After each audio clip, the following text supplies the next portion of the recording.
Olá, amigos, tudo bem? Estamos aqui para mais uma aula da Marilena Chauí. Estamos falando da Cultura e Democracia, que é o texto dela. Para as pessoas que estão nos vendo aí pela primeira vez ou estão acompanhando o nosso canal e quiserem se inscrever, é, são muito bem-vindos, né? E também tem uma pequena vantagem aí, que é poder ver os livros no momento, os textos no momento em que eles são postados, né? Então não precisa esperar a data de estreia. Eu tenho programado geralmente para terças e sextas-feiras, por volta das 3 horas da tarde, mas assim, nem sempre né, tão assim perfeito, né, mas o mais próximo disso possível. E quem for inscrito tem acesso imediato, né? Pode ver isso no momento já que for postado. Tem gente que é extraordinariamente rápida, e a pessoa já pega e pode já ver tudo. Por exemplo, a Marina Chauí aqui já vai postar tudo de uma vez só. Tem gente que pode ver isso, enquanto outras pessoas vão poder acabar demorando. Aí, a semana que vem, que são mais duas, né? Tem uma aula amanhã, mais duas, aí mais duas, né? Vai demorar então 2 semanas, né? Para poder terminar ela. Até lá eu já vou estar fazendo outras coisas. Né? Eu já vou estar já vai estar postado as próximas coisas que a Nancy Fraser é a próxima. Então é uma grande vantagem se inscrever, né? E eu os convido para se inscrever no nosso canal, né? Até peço a vocês que se inscrevam para nos apoiar, né? Quem tem vontade, é claro, né? Conforme sua vontade e sua liberdade, que isso é mais importante que tem no mundo, que vocês possam fazer parte da nossa comunidade, né? E também podem ativar a notificação, dar o seu like, né? Isso nos ajuda bastante, nos apoia. E ativando a notificação, você é avisado da postagem nova como inscrito, né? Automaticamente. E também vocês podem conversar comigo. Vocês podem colocar seu comentário, né? Sua crítica. E mais que tudo, que isso é fazer perguntas, né? Perguntar, olha, você disse tal coisa, mas eu não entendi. Eu fiquei com dúvidas sobre esse jeito de falar que contradiz aquilo. Ou aquilo, o que tem relação com esse outro pensador? Né? Ou tal palavra, né? Você explicou ali, mas eu fiquei um pouco confuso, também não podia ser isso? Por exemplo, fiquem à vontade, eu sempre os expenderei, né, com a maior boa vontade do mundo, de todo o coração, e se eu não puder, eu vou tentar. Então eu vou tentar fazer o que eu puder para ajudar vocês, né? Isso é para todos, né? E também vocês conseguem pegar o texto para ler aqui já agora. Vocês conseguem baixar e deixar bem claro, né? Esse que está baixando aqui agora, caso você queira, é o mesmo da aula anterior, que é da aula anterior, que é da aula introdutória lá, né? Essa já é a quarta aula da Marilena Chauí, mas não é a metade do texto apenas, também no meio dele, né? Que é esse aqui, né? O Cultura e Democracia, né? Eu sou o professor Johnny, estamos dando então início à nossa aula sobre isso. Ah, a Mariana Chauí é uma pensadora brasileira, nascida em 1941, né, atualmente com 82 anos. Ela publica o seu texto na revista, né, Crítica e Emancipação, revista latino-americana de ciências sociais. É a primeira edição, né, do ano 1, em 2008, editora Claxo, né, que ela editou. Né, esse texto que eu estou dando para vocês aqui, na verdade, eu peguei do edital da Federal. Eles mesmos disponibilizaram no domínio público. Você pega ele lá, né, e baixa de lá se quiser. Ou pega daqui, é a mesma coisa. A diferença é que eu editei numa formatação padrão que eu uso para o canal aqui. Né? Fiquem à vontade, né, por favor, para vocês escolherem aí o que vocês acham melhor, mais legal. A Chauí, ela é uma filósofa do século XX, ela é filosofia contemporânea, o que ela fala de tudo, apesar do ela está falando da América Latina, ela está falando também da democracia mundial, mas ela está falando mesmo do Brasil e principalmente dessa merda aqui, dessa desgraça que é essa ditadura maldita de 1964, do golpe militar que teve até 85. Ah, não foi isso, não foi. Tá bom, então, que não foi, então a federal está errada. Porque ela vai dizer que é. Ela sempre disse, ela sempre dirá. Ela sempre foi contra, ela sempre lutou contra e ela foi a primeira a se manifestar, né, quando essa porcaria acabou. Né? Então, realmente, abaixo a ditadura, o povo no poder, né? O povo mesmo, né? A gente, eu e você, né? E todos nós, e toda essa gentarada aqui, todo mundo no poder. É essa a ideia. Quebra essa merda aqui, vamos para a aula, né, do capítulo 3 aqui, da crítica e democracia, né, da filosofia para o curso de 2025, realizada no ano de 2024, esse ano que estamos, né, da Marina Chauí para o FPR. E na obra, então, Cultura e Democracia, na parte 3 do texto, né, tem lá afirmar a cultura como um direito é opor a política neoliberal. Né? Porque o neoliberalismo não vai querer. Eu não estou falando nem do liberalismo que não existe. Né? Estou falando do neoliberalismo. Ele não vai querer que você pense por si mesmo.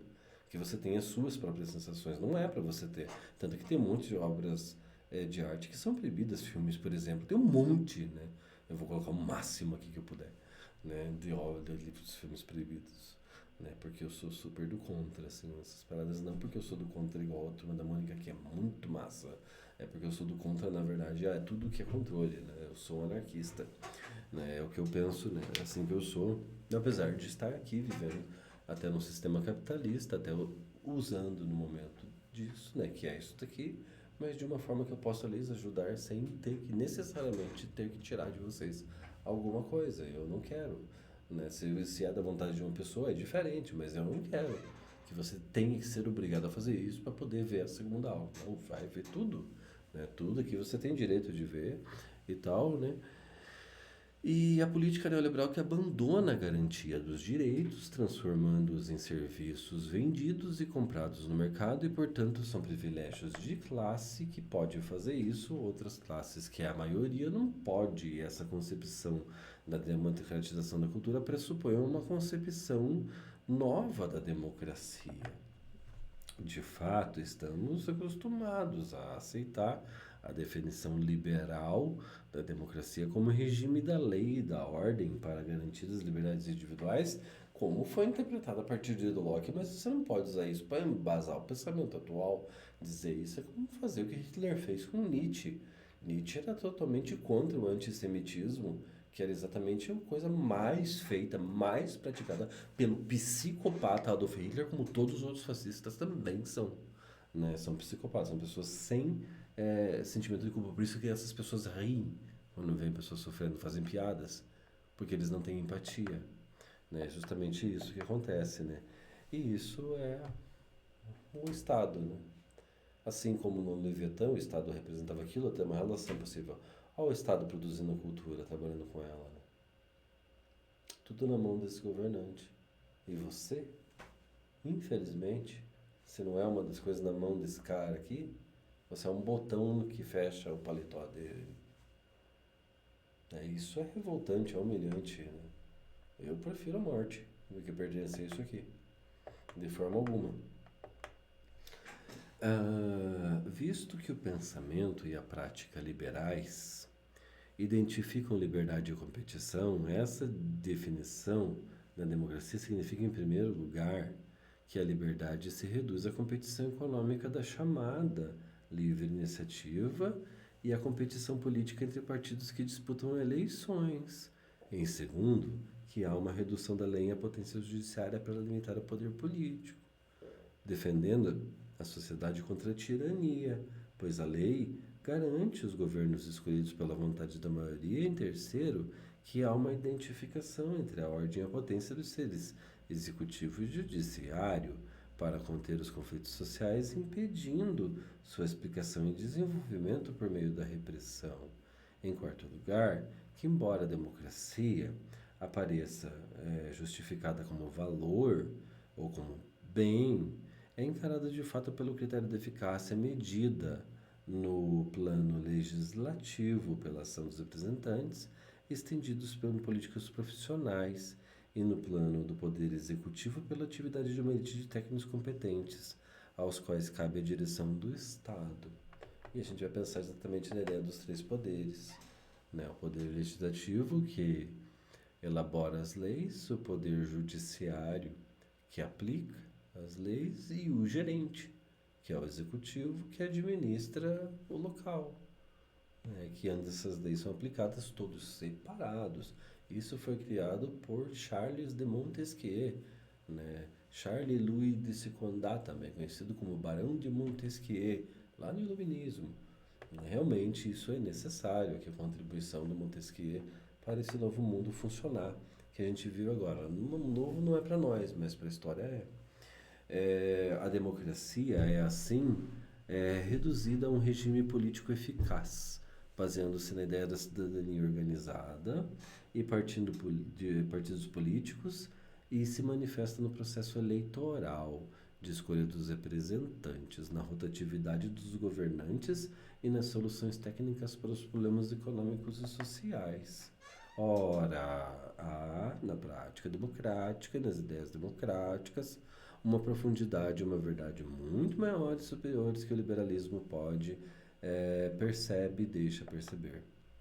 Podemos, em traços breves e gerais, caracterizar a democracia como ultrapassando simples ideias de um regime político, identificando a forma de governo, tomando-a como forma geral de uma sociedade e, assim, considerá-la como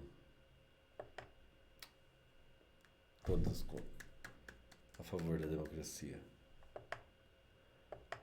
Considerá-las como forma sociopolítica definida pelo princípio da isonomia, que é a igualdade dos cidadãos perante a lei. Isso não acontece. Diz que acontece, mas não.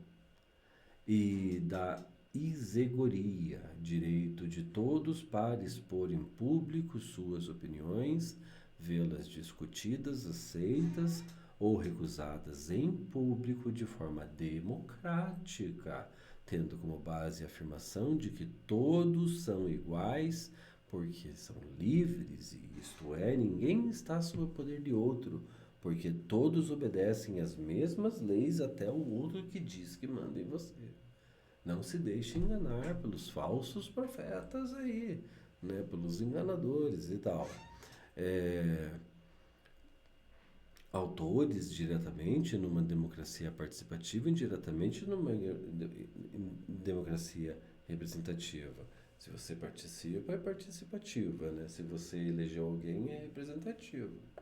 Exatamente isso. Da onde o maior problema da democracia numa sociedade de classes, porque é uma sociedade, toda sociedade tem classes, ser o da manutenção de seus princípios, igualdade e liberdade, sob efeitos da desigualdade real. Ou seja, não tem, né, na verdade, né?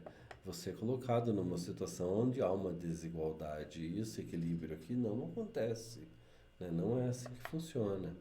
Próxima, então, vamos lá. Forma política, né? Qual o contrário de todas as outras, o conflito é considerado legítimo e é necessário, buscando mediações institucionais para que possa exprimir-se. A democracia não é o regime do consenso, mas do trabalho e sobre os conflitos, dos conflitos e sobre os conflitos. Então, donde uma outra dificuldade democrática nas sociedades de classe, como operar com os conflitos quando estes possuem a forma de contradição e não de mera oposição, como acontece aqui, por exemplo. Exatamente a mesma situação. Não é de dois homens, mas é de duas ideologias. De um mundo polarizado. O problema não é o Lula. O problema não é o Bolsonaro. O problema são os bolsonaristas. O problema são os radicais. E até mesmo os petistas. A questão não é essa. A questão é quem é mais humano. A questão é quem é que vai trazer mais vida, mais cultura, mais democracia. Sinceramente, naquilo lá, eu não vi nada disso. Pode ser que não seja perfeito, mas aquilo lá foi o pior que eu já pude ver.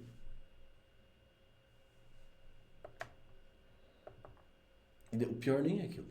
O pior é isso aqui, ó. Aquele lá, sempre tem um doente que fala aquelas coisas. O pior é os seguidores. Isso é muito pior. Aqui também pode ter erro. Só que pelo menos aqui estão lutando por comida. Estão lutando pelo direito de ter alguma coisa. Pelo direito de ter, o direito de ter medicação, educação. E não é socando o pobre na escola pública enquanto o rico estuda num lugar que você não sabe nem o nome, que come coisa que você nunca vai comer a vida inteira, que vai em lugares que você nem sabia que existia, que eles são mais do que você. Lembre-se, você já presenciou algum momento o fim de uma vida?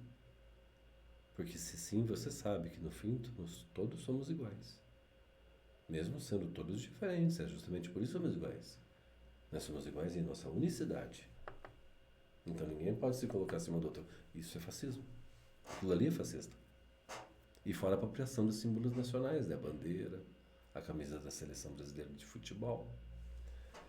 Formas sociopolíticas que buscam enfrentar dificuldades acima apontadas, conciliando o princípio de igualdade, da legitimidade da existência real das desigualdades, bem como o princípio da legitimidade do conflito e da existência de contradições materiais, introduzindo para isso a ideia dos direitos econômicos, sociais, políticos e culturais. Graças aos direitos, os desiguais conquistam a igualdade, entrando no espaço político para reivindicar participação nos direitos existentes e, sobretudo, para criar novos direitos. Estes são novos, não simplesmente porque não existiam antes, mas porque são diferentes daqueles que existem, uma vez que fazem surgir como cidadãos novos sujeitos políticos que os afirmaram e os fizeram ser reconhecidos por toda a sociedade. E aí você vive nesse mundo aqui, totalmente diferente um do outro, no qual um se sobressai sobre o outro. Isso aqui não é democracia. Isso aqui é classes, isso é sociedade. Pela criação dos direitos, a democracia surge como um único regime político realmente aberto às mudanças temporais, uma vez que faz surgir no novo como parte de sua existência e, consequentemente, a temporalidade como constitutiva do seu modo de ser. Exatamente o que vemos aqui. Da pessoa sendo o que ela é e participando de fato, não há de bolsonarismo aqui não, participando de fato da democracia, sendo parte desse país do qual todos nós temos em nossos documentos, quando respondemos uma pergunta, quem é você, de onde você veio, somos do Brasil, eu sou brasileiro. Tentaram fazer dessa palavra o sinônimo de ser bolsonarista, não é diferente de ser fascista italiano, ou de ser nazista alemão, ou de ser um trumpista norte-americano. É diferente, não? Só é uma porcaria, né? Porque isso aqui é a cópia mais bizarra, mais pateta que já teve no mundo de uma versão do fascismo. Única forma sociopolítica na qual o caráter popular do poder e das lutas tende a evidenciar-se nas sociedades de classes, na medida em que os direitos ampliam seu alcance ou só surgem como novos pela ação de classes populares contra a cristalização jurídico-política que favorece a classe dominante.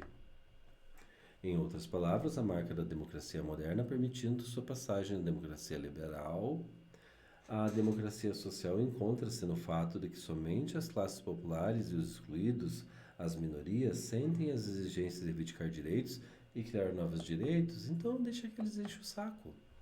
São minorias. Minorias? Fui juntando tudo da maioria, ó.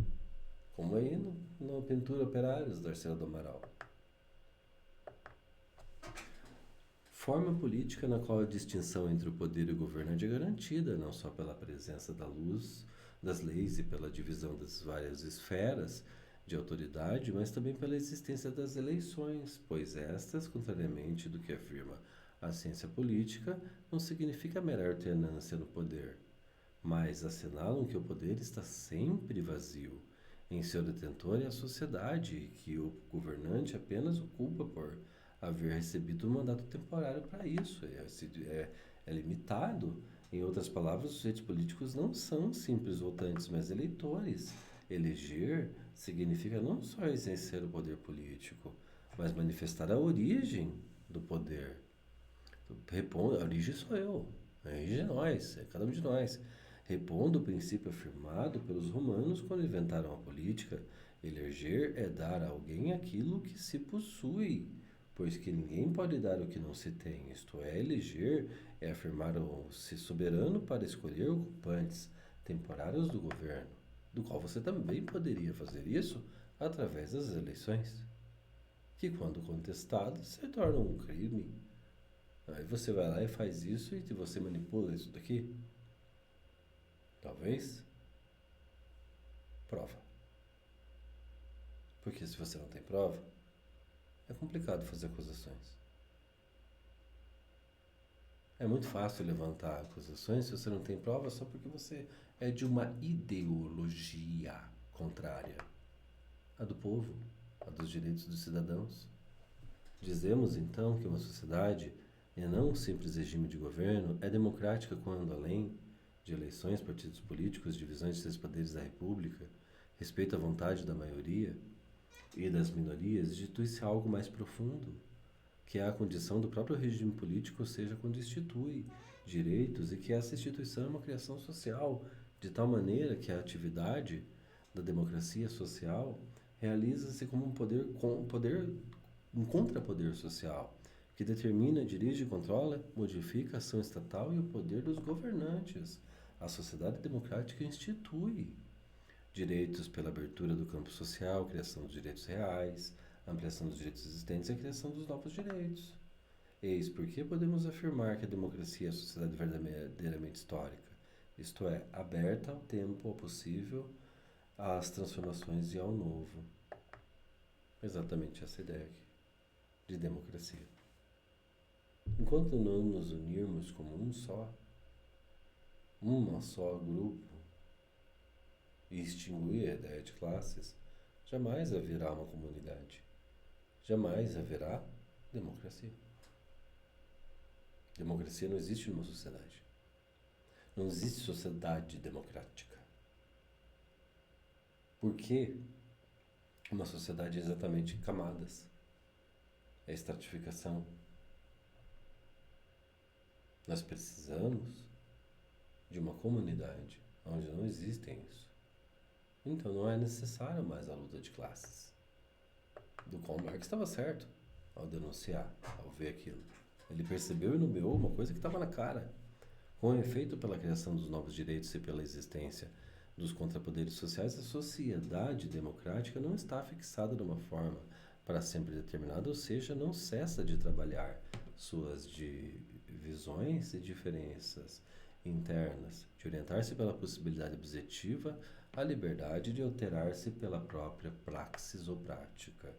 Por isso mesmo a democracia é aquela forma de vida social que cria para si próprio um problema que não pode cessar esse problema sem resolver, porque a cada situação que se encontra reabre o seu próprio problema, qual seja a questão da participação.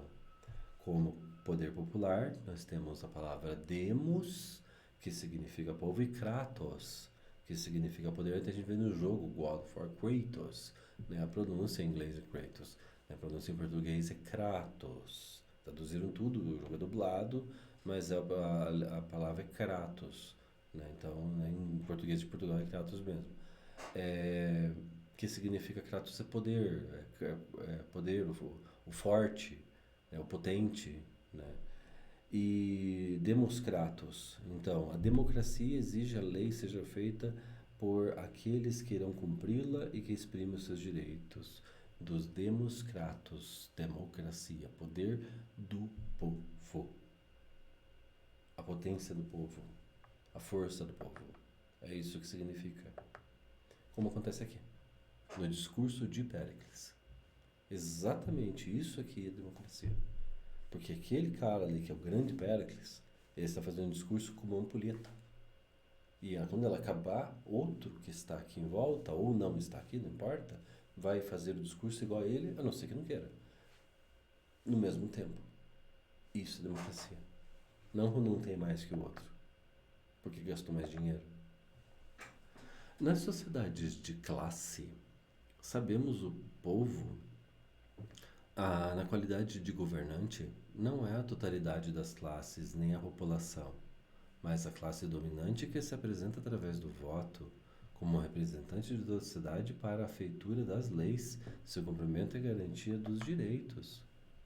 Assim, paradoxalmente, é quando duas coisas não se encaixam e elas não tem sentido, não tem como coexistir sendo assim. Falar que existe democracia numa cidade é paradoxal, porque não tem. A democracia só é possível numa comunidade, onde as pessoas são como uns, elas são iguais. Paradoxalmente, a representação política tende a legitimar forma de exclusão política, então isso é legítimo excluir as pessoas, sem que isso seja percebido pela população como ilegítimo, mas é percebido como ela como insatisfatória apenas. É fácil amenizar as coisas e dar outros nomes menos maus para poder fazer as coisas ilegais e ruins e maldosas que se deseja fazer por parte do poder. Isso é feito em todos os lugares, né? Até micropoder, né? Até você pegar em lugares pequenos isso é instituído, né? E fazem o que bem entendem em vez de ir lá conversar e tentar arrumar as coisas pela maneira mais democrática e justa possível, humana, pensando na pessoa, nos direitos dela, nos direitos de todos e no que ela tem de bom, em vez de simplesmente ir lá e ceifá-la. Isso acontece. Consequentemente, desenvolve-se à margem da representação, ações e movimentos sociais que buscam interferir diretamente na política sob a forma de pressão e de reivindicação. Essa forma costuma receber o nome de participação popular, sem que seja efetivamente uma vez que a participação popular só será política e democrática se puder produzir as próprias leis. E não polorar, lamber o saco para que alguém vá lá e faça uma lei que lhe favoreça um pouquinho ou despiore a cagada que está feita. Né? É isso mesmo, despiore mesmo, fala o que eu quiser falar mesmo para entender o que eu estou falando, porra. Então, produzir as próprias leis, normas, regras e regulamentos que dirijam a vida sociopolítica e as pessoas possam pegar e valentemente lutar pelos seus direitos, não escravos dessa porra desse país, mandado por uma elite que fazem o que querem, mandam na cultura e brincam com ela como instrumentos, cordas de uma marionete, instrumentos de manipulação. Assim sendo, a cada passo a democracia exige a ampliação da representação pela participação e a descoberta de outros procedimentos que garantam a participação como um ato político efetivo que aumenta a cada criação um novo direito. E se é isso a democracia, então podemos avaliar quão longe dela nós nos encontramos. Pois vivemos numa sociedade oligárquica, onde uma parte tem toda a vantagem, hierárquica. Existe uma hierarquia na sociedade, isso não é democracia. Isso é uma sociedade, isso é oligarquia, isso é manipulação, isso é vampirismo. TV, Teatro dos Vampiros. Violenta e autoritária, e onde é legítimo pela mão deles. E isso é democracia, amigos. Como vemos aqui. Não tem como falar disso sem lembrar do quadro Operários da Tarsila do Amaral. E aqui da nossa grande filósofa brasileira, Marilena Chaui. Nunca se esqueçam, amigos, da origem de tudo isso, que é a dúvida, acima de tudo. Minha cabeça está cheia disso aí. Né? Meu espírito, eu me sinto aqui como se fosse meu espírito olhando para as coisas aqui. Né? Um espelho aqui. Eu me sinto assim aqui dentro, em dúvida, não sei nada. Amigos, eu espero tê-los ajudado com essa parte aí, número 3, esse trecho, né, o capítulo 3 do texto da Marilena Chaui, e depois continuaremos com o capítulo 4 e 5. Então, né, e que vocês todos então fiquem bem e que possam compreender e participar. Né? Foi a melhor forma, caso vocês tenham alguma dúvida, perguntar para que eu possa lhes ajudar. Então é isso, amigos. Até a próxima e até mais. Fiquem bem. Tchau para todos. Tchau, gente.